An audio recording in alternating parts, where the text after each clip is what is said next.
she is the bad guy.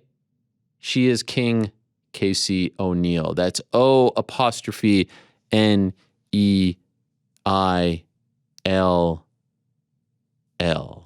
There she is. How are you? Afternoon, Ariel. Well, actually, for you, it's good morning. But I appreciate. Well, yeah, but I checked to make sure I didn't say it wrong for you. So I appreciate that. Now, a bit of a hiccup. I was misspelling your name. I apologize publicly for that. On Twitter, I apologize on the show. Although I did notice when I couldn't really understand first initially what you were talking about, because for some reason I thought, I don't know why I was doing it with one L. You got rid of the apostrophe in your Twitter bio. What's up with that?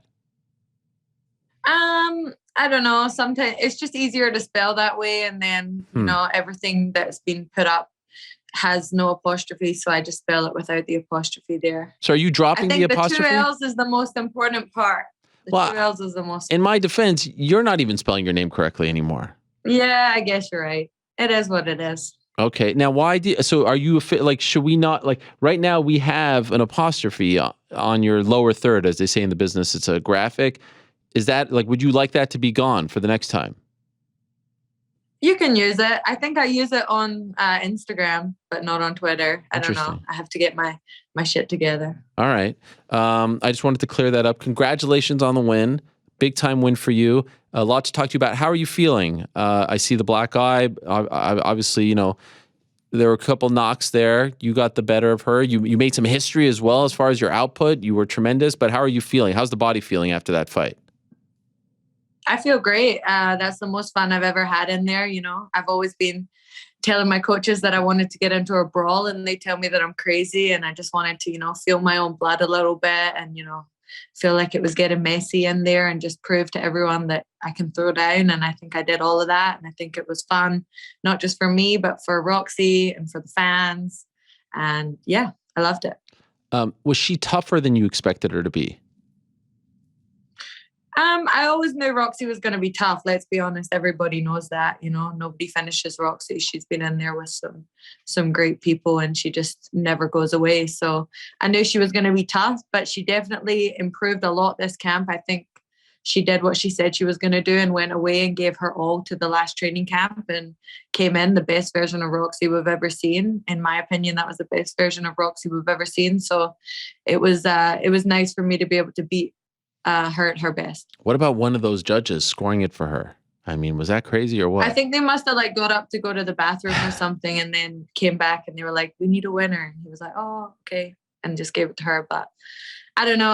I watched the fight back a couple of times now, and I see it 30-27 for myself. Although I am biased, but a lot of people told me the same. I don't see which round could have been scored for her, let alone 2 rounds. Yeah, that's crazy. So.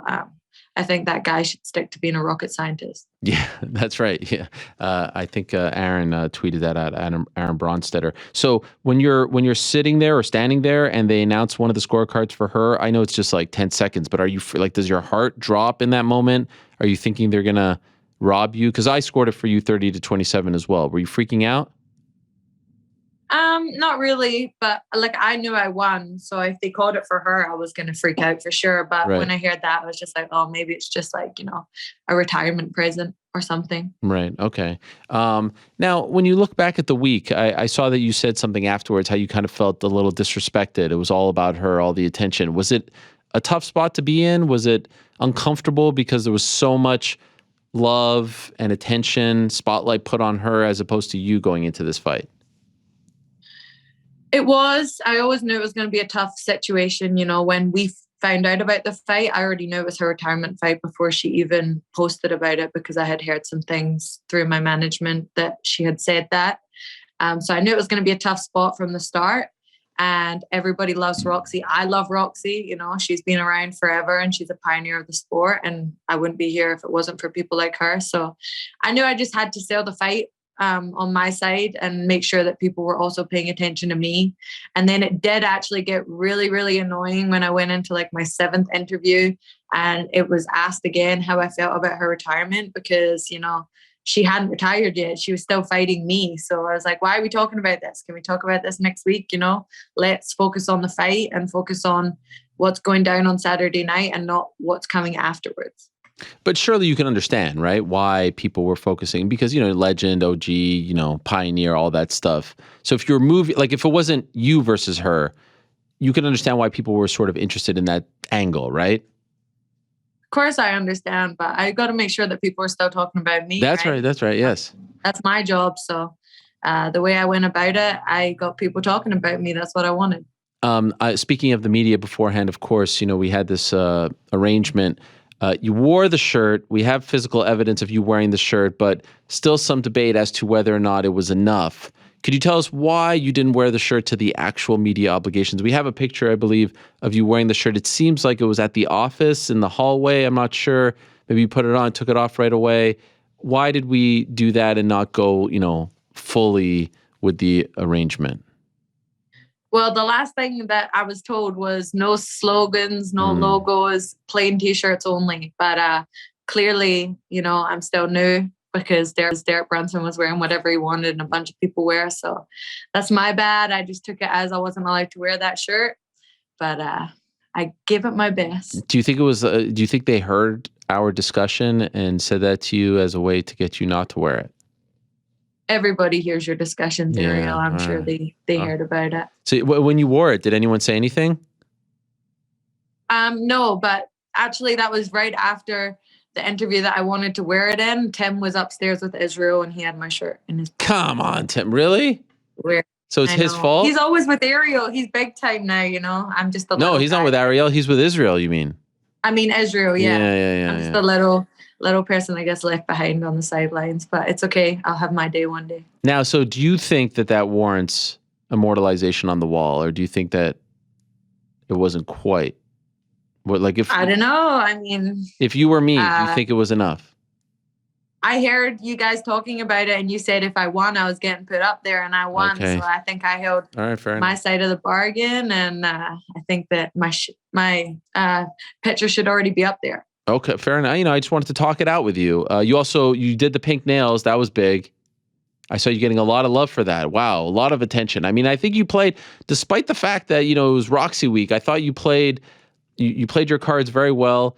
You played the heel very well. I feel like you are more comfortable being the heel than the. Do you know what that word means? Heel, babyface. Are you familiar with these terms?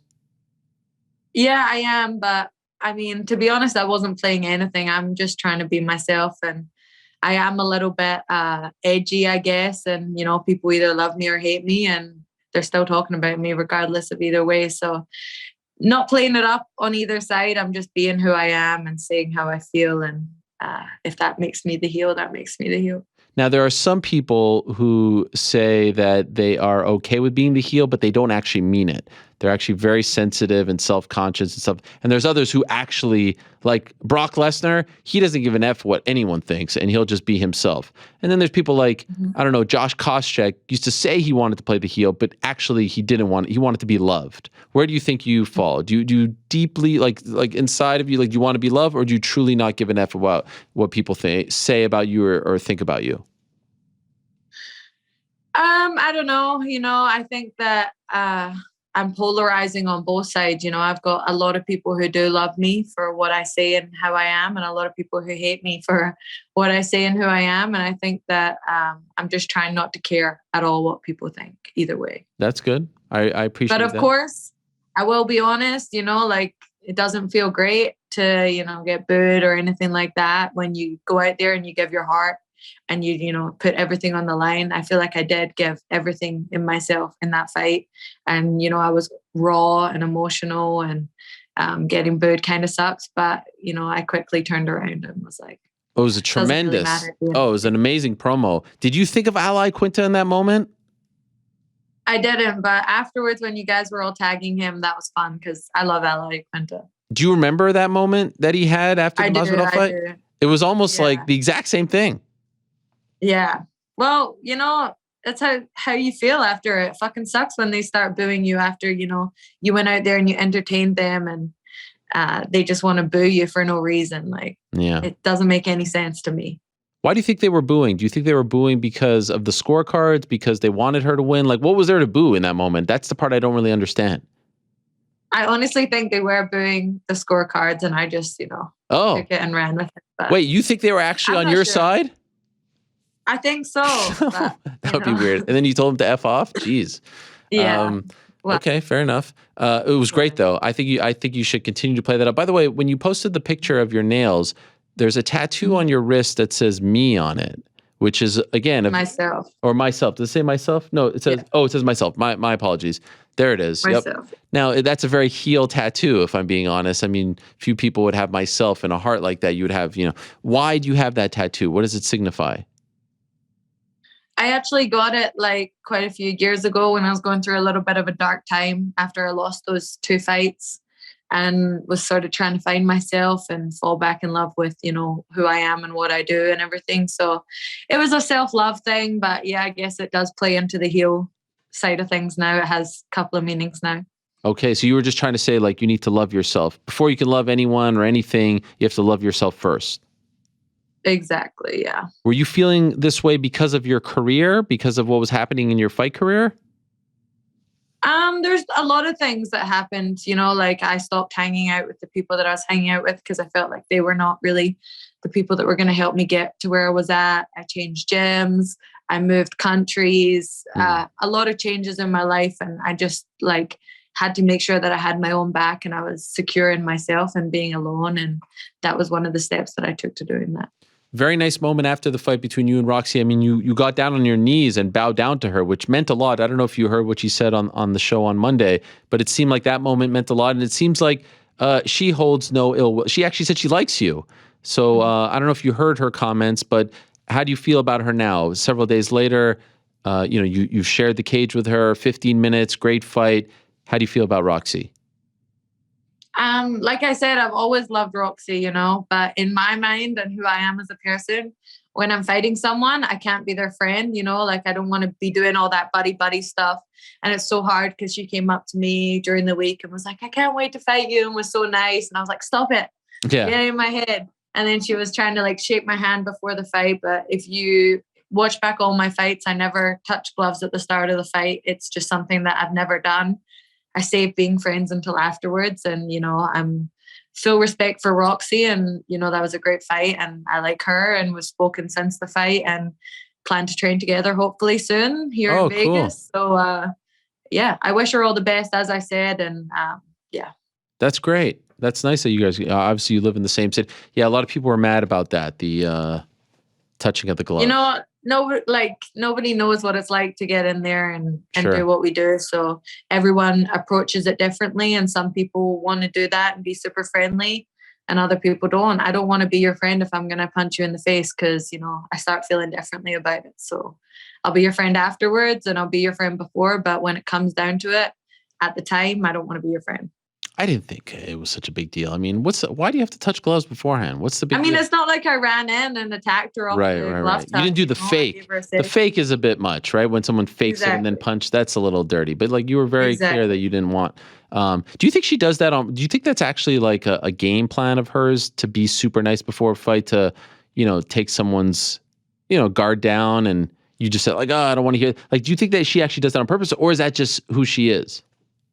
I think that's just who she is, You've never heard anybody say a bad word about Roxy. So I think that she's just like a super sweet girl who, does this for fun, doesn't really do it with any ill will in her heart. And she's just nice all the time. And I just think that she doesn't have the same mindset as me. She doesn't care if she's your friend before she goes in and does it as a sport. And I don't want to be friends because I want to finish you. Mm-hmm. After I saw on your Instagram, you're cool with Roxy, but it seems like Veronica Macedo is not a person that you're very fond of right now. Why is that? So she has a podcast that she does with her boyfriend, and she sort of got on there before the fight and was spreading just absolute lies about me, saying I used to train at Syndicate and fell out with John Wood because he married Joanne and just all this crazy stuff. I've never been to Syndicate in my life. So I was someone sent it to me and I was thinking, where did all of this even come from? I don't know her. I don't know any, these people. None of this has ever happened. So just felt it was really weird. And I managed to keep track of what was going to be said after the fight and listened after the fight when she was telling everybody she wasn't impressed with my performance and I was overhyped and all this stuff. But yeah, I think it's just a little bit of jealousy, and that's a really ugly emotion, in my opinion. If you went 1-3 in the UFC, you can't be sitting there talking about my performance. Her claim to fame in the UFC was being pretty, so maybe that's why she's upset, because I'm a better fighter than her. And you tagged her in your post. Did she respond to you? No, of course not. Did she see it? Haters like to say things, and then when you call them out on their bullshit, they don't reply to you. So I don't know if she saw it, but I hope she did. And maybe she'll think twice about just spreading lies about people, on platforms when it can't be taken back. I think she's injured. I don't know if she's still fighting, but is this a fight that you want or not? I'm pretty sure she got cut from the UFC long time ago. So if she wants to come to Extreme Couture, we could spar. Okay. All right. When would you like to return? I'm hoping to return in probably September, October time. Oh, wow. Why so long? Yes. I want to have some time, without getting too far into it, that before this fight was sort of dealing with a little bit of emotional issues. I think a little bit of emotional fatigue. It's a lot of pressure to fight 4 times in 12 months in the biggest organization in the world. Like, regardless of if you're doing well or you're doing bad or whatever your emotional state is, it's a lot of pressure to put on yourself. It's a lot of time to spend with pressure on you in the gym, focusing on fights instead of focusing on having fun. And I felt like I sort of lost myself a little bit in this camp, and just want to take some time to build back my happiness, I guess. Yeah. You don't want to get burnt out on the sport so young in your career. Honestly, this fight, it was a little bit of that emotional burnout, and spent a lot of the camp crying for no reason and everything. And that's not me. I'm a very happy person. You talk to anybody, very happy. And this camp just sort of got away from me. And I don't even think it was to do with the fight camp. I think it was just to do with being completely burnt out. Has that ever happened to you before?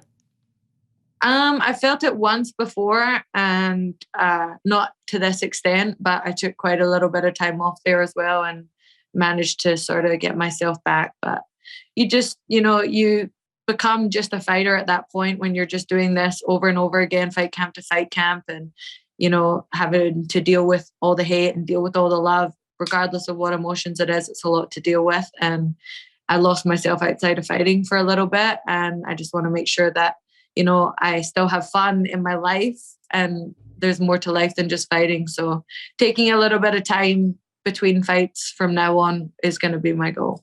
I respect it. Do you think you'll take time away from the gym as well, like a total break? I'm already back at the gym training, so it's not like away from the gym. I think it's just away from the pressure of being in a fight camp, and train for fun. I love jiu-jitsu. I love striking. That's why I started fighting, because I love doing it. I was a fan of martial arts, not just because I wanted to be a fighter in the UFC. So getting back to just having fun and learning new stuff, and, enjoying my time in the gym, which I haven't done for a year and a half now. It's mentally exhausting, right? I don't think we truly understand the pressure that you guys feel. Like, it's all building up to one moment, 15 minutes, one night, all these fans, all these people, all this media, all the social media stuff, which I'm sure, that in itself can be a lot if you let it get to you. And then you just did it 4 times in the span of a year. I don't blame you. I don't blame you at all. Yeah. It's a lot to deal with, and any fighter will tell you that for sure. No matter where you're at, like, I try and stay really level-headed and be honest with myself, and not get too high or not get too low. But going camp to camp to camp, and physically fatiguing yourself, mentally fatigues you as well, and you start caring a little bit more about things that you don't usually care about, and it all starts to get to you, and then it just builds up, and you start acting a little bit crazy, which I feel like I was doing in this camp. Apologize to my coaches for that, but I recognize it, which is one good thing about myself. I've always been able to recognize in myself when I need some time, and I'm going to take some time this time for sure. I know that you were mentioning Tim, and he's there with Izzy, and so I know you're not part of the same team. But like to be a part of a show, excuse me, where you have a star like that on the show, I mean, one of the biggest names in the sport, and you kind of get to see, I would imagine, a little bit of what that entails. When you see his life and his obligation stuff, is that like, I know you're feeling a little bit burnt out right now, but is there a part of you that's like, oh, I can't wait for that. I don't want that. I want nothing to do with that. How do you perceive what a star like him has to go through?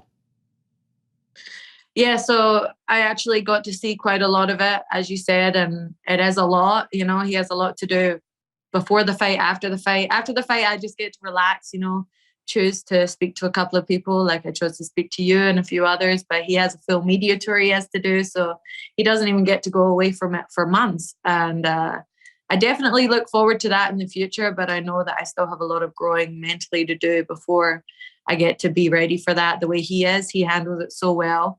I actually got to speak to him a lot after the fight, and he was talking to me a lot about how to fix my mental and the steps I should take and how to be ready for all of that, and gave me some really good advice. So Israel's got it down pat for sure. Yeah, it is amazing.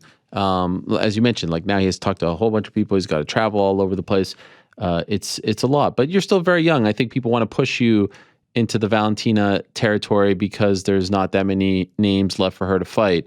But I like the fact that you continue to say you're going to go at your own speed and not rush into things. And you're with your dad again, which is great, right? Isn't it great that he gets to go to your fights now?